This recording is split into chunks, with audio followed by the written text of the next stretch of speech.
강의 39번째 시간으로 예수님의 증언이 참된 이유에 대해서 하나님 말씀을 함께 나누도록 하겠습니다. 우리가 읽은 그 내용은 좀 길었는데 크게 이제 두 부분으로 나누어서 우리가 볼 수 있습니다. 첫 번째 부분이 12절부터 20절까지 내용입니다. 12절은 우리가 지난 시간에 살펴보았기 때문에 읽진 않았고 12절부터 20절까지 이 내용은 예수님께서 내가 나에 대해서 증언한 그 증언은 진리이고 너무나 확실하다라는 그러한 주장을 하시는 내용입니다.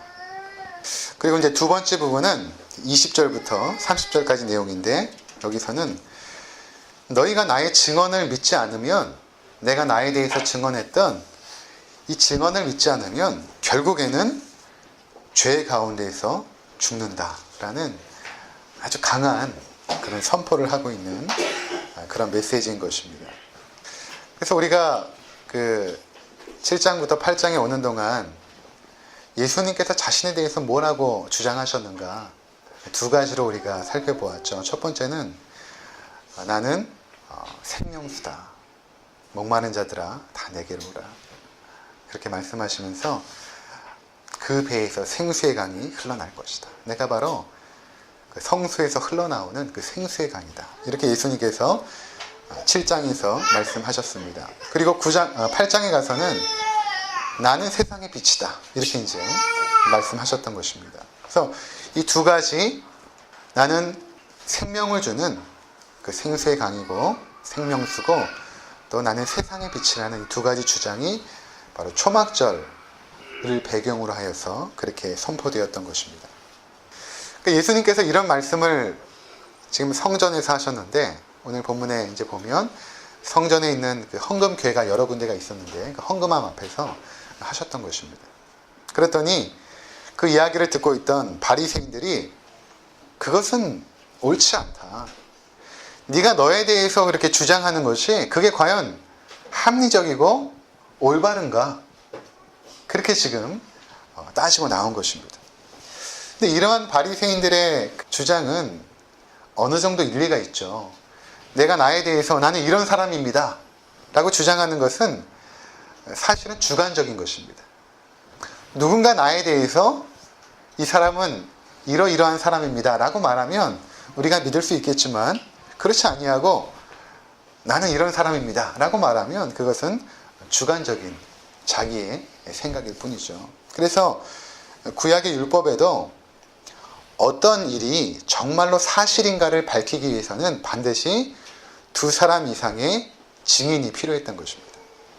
그래서 이제 그들이 그렇게 말하는 거예요. 네가 너에 대해서 주장하니까 그것은 옳지 않다. 너는 지금 잘못하고 있는 것이다. 이렇게 말하고 있는 것입니다.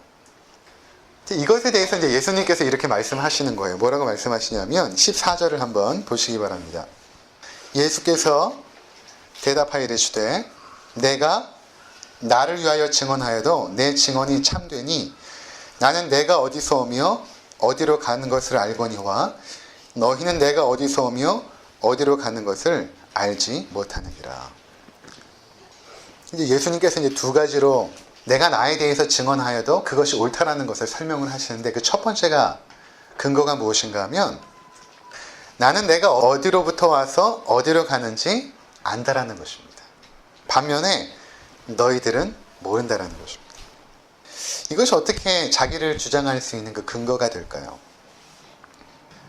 여러분 이 세상에 살아가고 있는 그 사람들 중에 내가 어디로부터 와서 어디로 가는지 아는 사람이 과연 있을까요? 단 한 사람도 없습니다. 자신이 어디로부터 와서 어디로 간다는 것을 안다라는 것은 어떤 의미가 있냐면 이 세상을 초월한 존재라는 것입니다. 이 세상에서 자신이 어디로 와서 어디로 가는지 아는 사람은 없습니다. 여러분 한번 그 자신을 한번 생각해 보세요. 여기 이제 위원이도 있고 위형이도 있고 목사님 말씀이 좀 어렵겠지만 한번 생각해 보세요. 위형이도 한번 생각해 보세요. 내가 과연 어디로부터 왔는가? 나라는 그 존재가 과연 이 생명체가 어디로부터 왔는가? 과학이 발전하면서 이제 진화론자들은 그 대답을 이렇게 설명하죠. 인간의 생명체라는 것은 아주 오래전에, 수억 광년 전에 빅뱅이 일어났고 3초 만에, 불과 몇 초 만에 그 우주가 급속하게 팽창되면서 거기에는 여러 가지 그 화학 원소들이, 그렇죠? 화학 물질들이 생겨나면서 그것들이 우연히 결합하여 아미노산이라는 것을 만들고 또 그것이 계속해서 분화를 하고 몇 광년을 거치면서 하나의 생명체, 인간이라는 생명체가 되었다. 이렇게 그들이 설명을 하고 있는 것입니다. 그것이 지금 여러분들이 학교에서 배우고 있는 진화론 아니겠습니까? 이것에 대해서 한 과학자가 아주 재미있는 이야기를 했어요. 진화론자들이 그렇게 주장하는 것은 마치 그 폐차장에 폭풍이 한번 확 불고 나서 가서 보니까 그 폐차된 그 부품들이 정교하게 붙어가지고 우주선이 된 것과 같은 그러한 이론이라는 것입니다. 말도 안 되는 것이죠. 어떤 사람이 바닷가에 가다가 길을 가는데 바닷가에 이렇게 가다가 그 자갈 사이에 있는 시계를 주웠다고 생각해 봅시다. 그 시계를 보면서 여기에 있는 그 초침은 저기에 있는 모래와 여기에 있는 어떠한 물질이 화합되어서 초침을 만들고 거기 돌아가는 태엽들은 거기 있는 여러 가지 물질들이 화합되어서 조합하여서 이렇게 정교한 시계가 만들어졌다라고 하면 그건 누가 믿겠습니까? 진화론자들이 주장하는 것은 그런 거예요. 그것이 수억 광년을 거치면서 또 우주가 하나가 아니라 우주를 하나라고 생각을 하면 그런 가능성들이 너무나 희박하니까 그들은 다중우주를 말하죠. 우주가 겹겹이 몇 겹으로 된 그런 우주 가운데서 그러한 일들이 있을 수 있다. 그들이 이제 설명하는 내용이 결국 그러한 것입니다. 그러니까 그런 이야기를 들어보아도 그것이 하나의 신앙이고 그들의 그 무지이고 믿고 싶어 하는 거지 사실은 아닌 것입니다. 그러니까 이 땅에 존재하는 철학이나 과학이나 종교는 인간이 어디서부터 와서 또 나는 누구이고 또 어디로 가는지를 정확하게 설명한 사람이 없었고 그러한 일도 없었습니다. 사람은 그냥 죽으면 끝이라고 생각을 하죠. 죽으면 끝이라고 말합니다. 이렇게 전도를 해도 죽으면 끝이지. 천국이 어디 있고 지옥이 어디 있어. 근데 그렇게 말하는 사람들을 보면 또 제사는 열심히 지내요. 부모 제사는. 그럼 너무 말이 안 맞는 거예요. 죽으면 끝이라고 했는데 왜 조상 제사는 지내는 것입니까? 또 부모가 죽고 나면 장례식을 할 때 보면은 초도 켜놓고 향도 피워놓고 귀신 부르는 거거든요. 귀신이 우리의 부모님을 잘 모셔갈 수 있도록 향도 피고 촛불도 켜고 또 사무제를 지내죠. 세 번째 날에는 우환이 낄 수 있으니까 우리가 사무제 아닌 삼우제입니다. 사무제를 지내고 또 49제를 지내고 그러니까 그들이 죽으면 끝이라고 말하고 사후세계가 없다라고 말하는 사람들도 잘 보면 그렇지 않아요. 확신이 없는 것입니다. 죽으면 끝이라는 확신이 없어요. 사실은 없습니다. 그러니까 나는 누구이고 어디로 와서 어디로 가는가 이러한 중요하고도 그 근본적인 질문 앞에 그 누구도 확실한 대답을 해준 사람이 없습니다. 왜냐하면 우리 인간으로서는 알 수 없습니다. 우리는 어둠 가운데 있기 때문에 이 어둠의 세상 속에 있기 때문에 이 세상을 초월한 그 바깥의 일들을 알 수가 없어요. 그 수족관에 있는 물고기를 한번 생각해 보세요. 그 수족관에서 열심히 자유롭게 헤엄치고 있는 그 물고기에게 있어서는 세상 거기가 전부예요. 그렇죠. 자기는 자유롭다라고 말하고 여기가 좋다라고 말하지만 그 물고기에게 세상은 거기가 전부입니다. 그 물고기는 광대한 바다를 알지 못합니다. 그 바다에 사는 거대한 고래며 상어며 아름다운 산호초를 알지 못합니다. 마찬가지로 우리는 이 지구라는 조그만 땅덩어리에 살면서 여기가 전부라고 생각하는 거예요. 그 광대한 우주, 그것을 초월한 그 세계에 대해서는 전혀 알지 못하는 것입니다. 그런데 인간은 어떻게 생각하냐면 여기가 다라고 생각을 해요. 이것이 전부일 것이라고 생각하고 또 얼마나 더 무지하는가 하면 내가 지금 알고 있는 것, 또 내가 경험한 것, 그것이 이 세상의 전부입니다.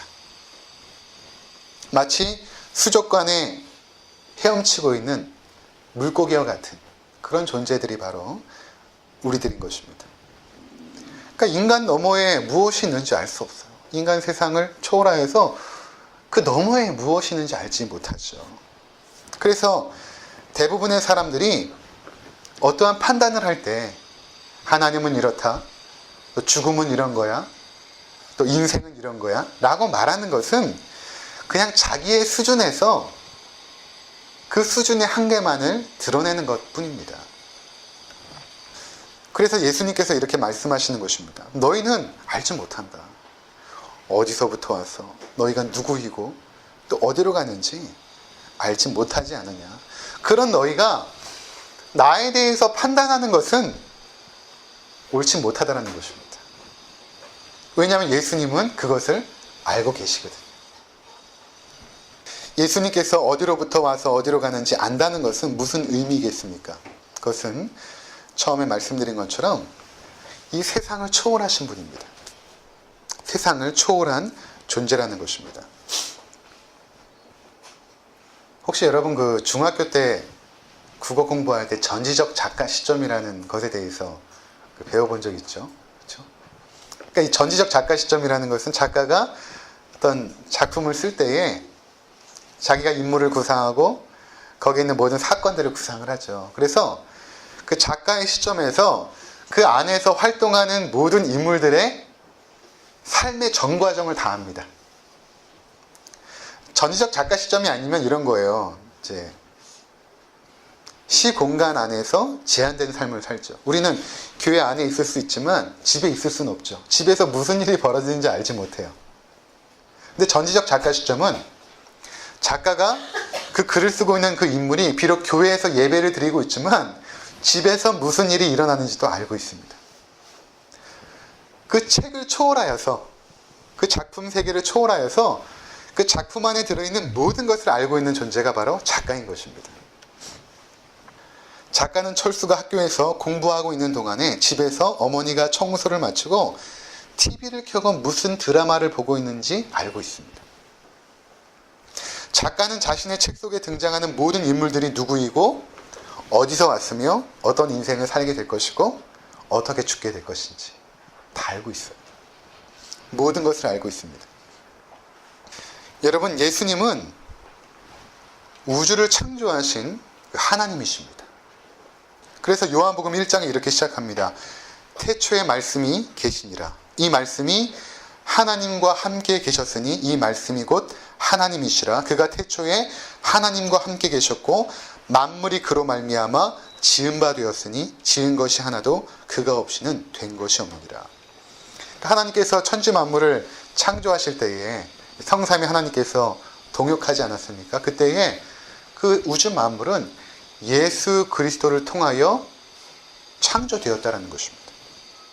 그러니까 예수님은 이 우주 만물이 창조되기 전부터 계셨고 우주 만물을 창조하셨던 그 분이라는 것입니다. 그래서 예수님은 창조주로서 모든 것을 다 아시는 것이죠. 모든 것을 다 아십니다. 그리고 모든 것을 다 하실 수 있습니다. 모든 것을 다 안다라는 것을 전지하다라고 말하고 모든 것을 할 수 있다라는 것을 전능하다라고 말하죠. 곧 예수님은 전지전능한 분이십니다. 그러니까 그 예수님께서 인간이 되실 수 있는 거예요. 전능하시니까. 그 전지하신 하나님께서 우리가 어디서부터 와서 어디로 가는지 다 알고 있죠.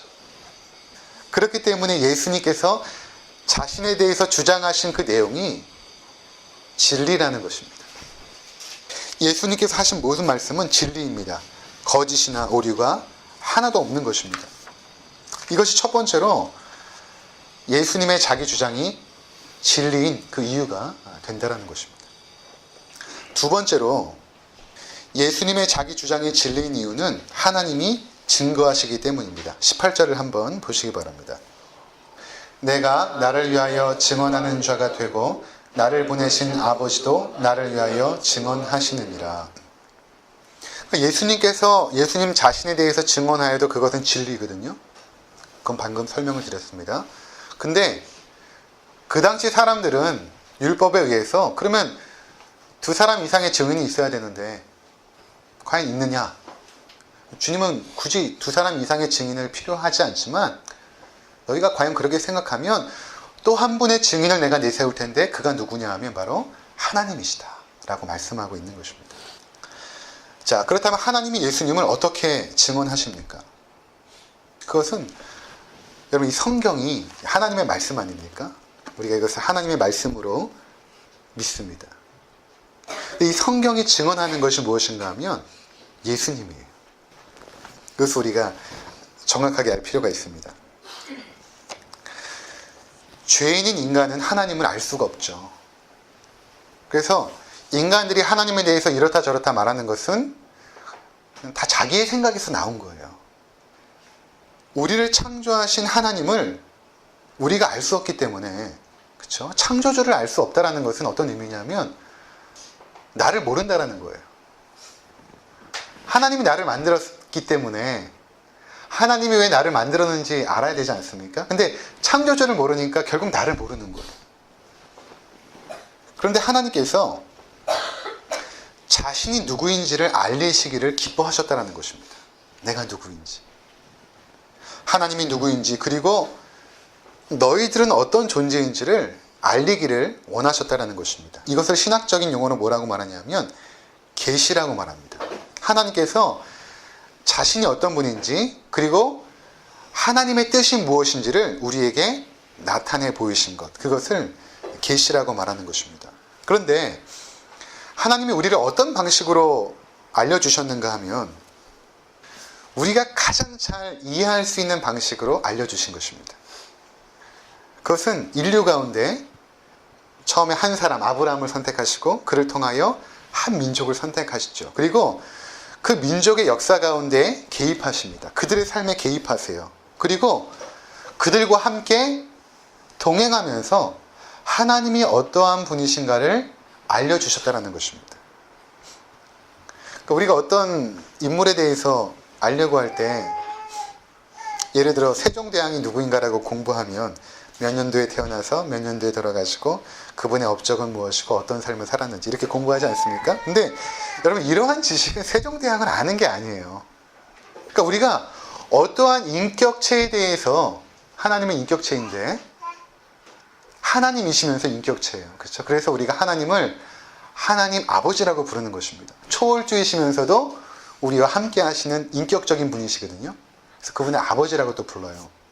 근데 어떠한 인격체를 우리가 가장 잘 알 수 있는 방식은 공부해서 알 수 있는 게 아니에요. 글을 통해서 알 수 있는 것이 아닙니다. 그것은 그 인격체와 함께 살아야지만 알 수 있어요. 그래서 하나님께서 자신을 우리에게 알려주실 때 한 민족을 선택하시고 그들과 함께 살아버리신 것입니다. 함께 사신 거예요. 근데 우리가 지금도 그렇지 않습니까? 결혼이란 제도를 통하여 부부가 살아갈 때에 결혼식을 하잖아요. 뭐 결혼식 하지 않아도 둘은 부부가 될 수 있지만 결혼식을 하지 않습니까? 그것은 두 사람의 인격체가 함께 거하기 위해서는 어떠한 법적인 양식을 통해서, 법적인 절차를 통해서 둘을 하나로 묶는 의식이 반드시 필요합니다. 마찬가지로 하나님께서 그분의 백성들과 함께 거하기 위해서 법적인 절차를 거치시죠. 그것을 언약이라고 말하는 것입니다. 두 인격체가 언약이라는 법적인 절차를 통해서 그들이 함께 거하게 되죠. 그것이 무엇입니까?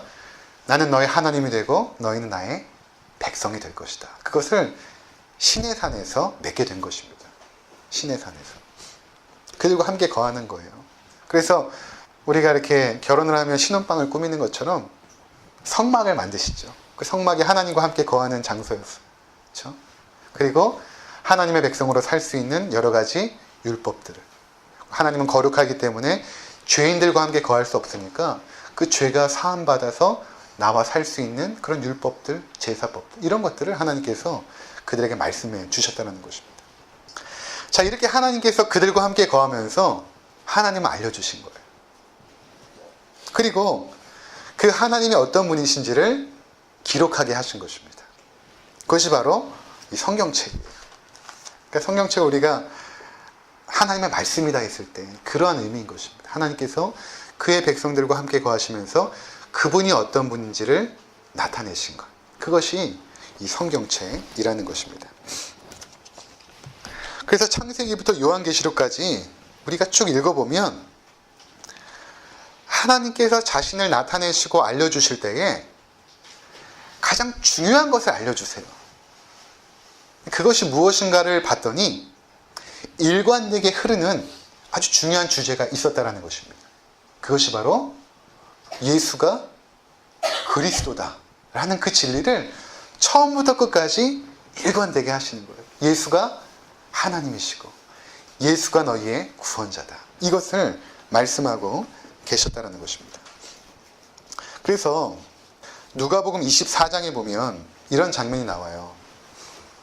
예수님께서 이제 죽으시고 이제 무덤에 갇히고 제자들이 흩어지죠. 그들 중에 이제 두 사람이 엠마오로 이제 걸어가고 있었거든요. 근데 그때 무슨 얘기를 하고 있냐면 예수님이 부활했다라는 것을 들었어요. 보진 못했고 들은 것입니다. 마리아와 또 몇몇 여인들과 베드로가 예수님이 부활한 것을 보았다더라. 이제 그런 이야기를 하면서 그들이 엠마오로 이제 걸어가고 있었습니다. 근데 한 분이 이제 오셔서 동행하기 시작해요. 그분이 예수님이셨거든요. 그들이 이제 눈이 가리워져서 알지 못합니다. 그들에게 예수님께서 이렇게 말씀하세요. 누가복음 24장 25절부터 보면 이르시되 미련하고 선지자들이 말한 모든 것을 마음에 더디 믿는 자들이요 그리스도가 이런 고난을 받고 자기의 영광에 들어가야 할 것이 아니냐 하시고 이에 모세와 모든 선지자의 글로 시작하여 모든 성경에 쓴 바 자기에게 관한 것을 자세히 설명하시니라. 이렇게 말씀하십니다. 예수님께서 그 두 제자에게 모세가 쓴 글은 모세오경을 말하거든요. 그리고 선지자의 글은 나머지 구약 성경을 말합니다. 그러니까 구약에 나와 있는 그 모든 성경을 풀어서 설명을 하시는데 뭐라고 표현하시냐면 모든 성경에 쓴 바 자기에게 관한 것을 자세히 설명하시니라. 이렇게 말씀하셨어요. 그러니까 구약 전체가 예수님에 대해서 말하고 있었다는 것입니다. 그래서 나중에 30절에 보면 그들과 함께 음식을 잡수실 때에 떡을 가지다 축사하시고 떼어 그들에게 주시니 그들의 눈이 밝아져 그인 줄 알아보더니 예수는 그들에게 보이지 아니하신지라. 그들이 서로 말하되 길에서 우리에게 말씀하시고 우리에게 성경을 풀어주실 때에 우리 속에서 마음이 뜨겁지 아니하더냐 하고 예수님께서 성경을 풀어주시니까 그들이 마음이 뜨거워지면서 어두웠던 눈이 열리고 예수를 보게 된 것입니다. 이렇게 구약 성경은 오실 예수님에 대하여 증거하고 있는 책입니다. 그리고 신약 성경은 이 땅에 오신 그 예수님에 대해서 증거하죠. 그래서 모든 성경의 주제, 핵심은 바로 예수 그리스도인 것입니다. 한 가지 대표적인 예로 우리가 전에 창세기 22장을 한번 살펴본 적이 있었는데 하나님께서 아브라함을 부르시고 시험하여서 내 아들 독자 이삭을 번제로 드려라. 그것을 그 근처에도 번제단이 있는데 굳이 3일 길을 걸어가서 모리아 산에 가서 번제로 드려라. 이렇게 시험하지 않습니까? 우리가 그 이야기를 보통 어떻게 알고 있냐면 하나님이 아브라함을 시험하셨고 아브라함은 그 시험에 합격하여 큰 축복을 받았다. 이렇게 이제 생각을 하죠. 근데 사실은 그 내용을 잘 보면 어떤 이야기인가 하면 굉장히 이해할 수 없는 시험 아닙니까? 아들을 죽이라는, 그리고 그것도 모리아 산에 가서 죽이라는 두 가지 아주 이상한 내용을 가지고 시험을 하셨거든요. 근데 그것은 결국 무엇을 보여주냐 하면 바로 인류의 구원이 아들의 제사를 통하여 그것도 모리아 산에서 이루어질 것을 미리 실물로 교훈하신 내용인 것입니다. 우리를 구원하신 아버지 아들 예수 그리스도가 결국에는 모리아 산에서 죽으셨어요. 아브라함이 이삭을 번제로 드린 그 장소가 바로 예루살렘 성전이 있었던 그곳이었던 것입니다. 그러니까 하나님께서 미리 이미 창세기 때부터 아들 예수 그리스도가 우리에게 어떠한 구원을 일으켜 주실 것을 미리 보여주신 것이죠. 이렇듯 구약 성경은 전체가 무엇을 증거하고 있는가 하면 예수 그리스도를 증거하고 있다는 것입니다. 그래서 요한복음 5장 39절에 이렇게 예수님께서 말씀하십니다. 너희가 성경에서 영생을 얻는 줄 생각하고 성경을 연구하거니와 이 성경이 곧 내게 대하여 증언하는 것이라. 이렇게 말씀하고 있는 것입니다. 성경이 하나님의 계시이고 하나님의 말씀인데 이것이 결국 말씀하고 있는 것은 예수가 그리스도다. 예수 그리스도. 그분이 우리의 주님이시다. 그러니까 우리가 고백하는 것이 우리 주 예수 그리스도. 이것이 기독교의 핵심이고 성경의 핵심이었던 것입니다. 이렇게 예수님께서는 자신의 주장이 진리인 이유에 대해서 명확하게 말씀하셨습니다. 그것은 예수님 자신이 하나님이시고 또한 하나님의 계신 성경이 예수님을 증거하고 있기 때문에 그렇다는 것입니다. 그렇기 때문에 초막절에 예수님께서 말씀하신 내가 생수의 강이고 내가 세상의 빛이라는 말씀은 진리인 것입니다. 죽음의 상태인 우리가 생수의 강이신 예수님을 믿을 때만이 생명을 얻게 되는 것이고 어둠 속에서 갈 바를 알지 못하고 헤매다가 결국에는 죄로 말미암아 죽는 우리 인생이 살아날 수 있는 길은 예수 그리스도의 빛을 받는 길이라는 것을 예수님은 말씀하셨던 것입니다. 자, 그런데 문제는 무엇인가 하면 이게 이제 예수님의 자기 주장이에요. 예수님께서 그렇게 자신에 대해서 말씀하셨어요. 그런데 굉장히 논리적이고 합리적이고 이성적으로 말씀하셨죠. 여기 이제 8장에 보면요. 예수님이 기적을 일으키시지 않아요. 왜냐하면 그것을 통해서 믿는 것을 예수님은 신뢰하지 않습니다. 요한복음 여러분 보시면 알아요. 예수님이 기적을 일으켜서 예를 들어 가나안 혼인잔치 때 그것을 보고 믿는 자들 예수님께서 인정하지 않으세요. 예수님은 어떤 자들을 인정하시냐면 예수님의 말씀을 듣고 믿는 자들. 그것이 이제 정말 믿는 것인데 예수님이 자신에 대해서 이렇게 주장하셨습니다. 그런데 믿지 않으면 어떻게 되는가? 믿지 않으면 21절을 한번 보시기 바랍니다. 요한복음 8장 21절 우리 함께 읽겠습니다. 21절 시작. 다시 이르시되 내가 가리니 너희가 나를 찾다가 너희 죄 가운데서 죽겠고 내가 가는 곳에는 너희가 오지 못하리라. 24절도 함께 읽겠습니다. 시작. 그러므로 내가 너희에게 말하기를 너희가 너희 죄 가운데서 죽으리라 하였노라. 너희가 만일 내가 그인 줄 믿지 아니하면 너희 죄 가운데서 죽으리라. 여기서 24절에 너희가 내가 그인 줄 할 때 그 단어도 내가 에고 에이미인 줄 믿지 아니하면, 즉 내가 스스로 있는 그 하나님, 구약의 그 하나님인 줄 믿지 아니하면 너희 죄 가운데서 죽을 것이다. 이렇게 말씀하셨던 것입니다. 여러분, 이것이 기독교가 우리 가운데 선포하는 그 복음의 핵심적인 내용이에요. 예수님이 자기에 대해서 주장하시거든요. 예수님은 설득하지 않으세요. 그냥 선포하십니다. 왜냐하면 만왕의 왕이시고 만주의 주가 되시니까 설득하지 않으세요. 자신에 대해서 당당하게 주장하시고 믿으면 영생수를 맛보고 빛을 받게 되지만 믿지 않으면 죄 가운데서 죽는다라는 것입니다. 이미 죄인들은 죽음의 상태에 있습니다. 질병에 걸려서 병원에 가서 당신은 암 말기임으로 시한부 인생입니다. 그 사람만 시한부 인생이 아니에요. 인류 모두는 시한부 인생입니다. 언제 죽을지 알지 못하거든요. 우리가 감기에 걸리면 콧물이 나고 기침이 나는 것처럼 인류는 죽음이라는 질병에 걸려 있어서 악과 고난과 질병이 끊이지 않습니다. 우리는 언제 죽을지 아무도 알지 못합니다. 한치 앞의 일도 알 수 없어요. 우리가 다음 주에 여기서 우리 다 모여서 반갑게 예배 드립시다 라고 말하고 헤어질 수 있지만 그것을 우리가 어떻게 확신할 수 있겠습니까? 한 주 동안에 어떤 일이 일어날지 아무도 알지 못하죠. 그래서 늘 불안한 것이 우리 인간들입니다. 그런데 우리 인간이 언제 죽을지도 알지 못하고 또 반드시 죽는데, 이것이 진리인데 그냥 죽는 것이 아니라 죄 가운데에서 죽는다라는 것입니다.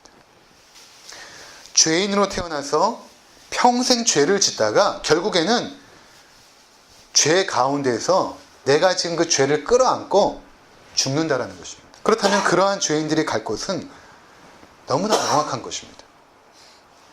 우리는 반드시 죽음이라는 문제 앞에 서게 될 것입니다. 그것은 남의 이야기가 아닙니다.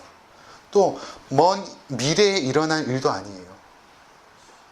그래서 지금 내 앞에 떨어져 있는 가장 중요한 문제는 무엇인가 하면 바로 죽음의 문제인 것입니다. 이것보다 중요한 문제는 없습니다. 그때 사람들은 두 종류로 나뉘어질 것입니다. 한편은 죄 가운데서 죽는 자들이고 그들은 결국 멸망할 것이고 심판을 받고 지옥에 갈 것입니다. 그러나 그 가운데 주 안에서 죽는 자들이 있어요. 주 안에서 죽는 자들. 하나님의 사랑을 받는 자들이죠. 그들은 결국 생명이고 영생이며 천국입니다. 그들은 생명수를 맛보게 될 것이고 빛 가운데 거하게 될 것입니다.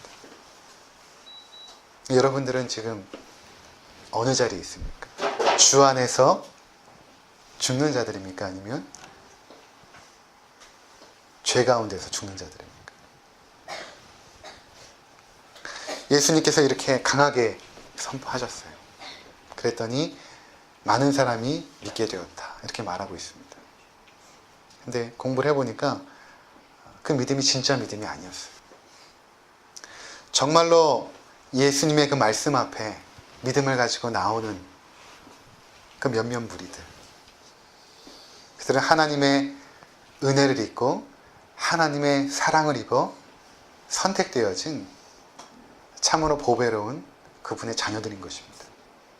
내가 하나님 앞에 믿고 싶어서 나온 게 아니에요. 여러분들이 계속 시간이 지나면서 깨닫는 것은 무엇인가 하면 그냥 하나님이 나를 무조건적으로 선택하시고 저항할 수 없는 은혜를 내려주셨구나. 그 고백을 평생도록 할 수밖에 없거든요. 그래서 우리가 주 안에서 죽는 자들이라면 가장 행복한 것입니다. 무엇이 두렵겠어요? 우리 인생 가운데. 내가 원하는 것들이 내 삶에 이루어지지 않더라도 주 안에 죽는 자들이 성경은 복되다. 이렇게 말씀하셨던 것입니다. 아무쪼록 이 은혜와 이 진리 안에서 오늘도 내일도 묵묵하게 삶의 길을 걸어가시는 우리 모두가 되시기를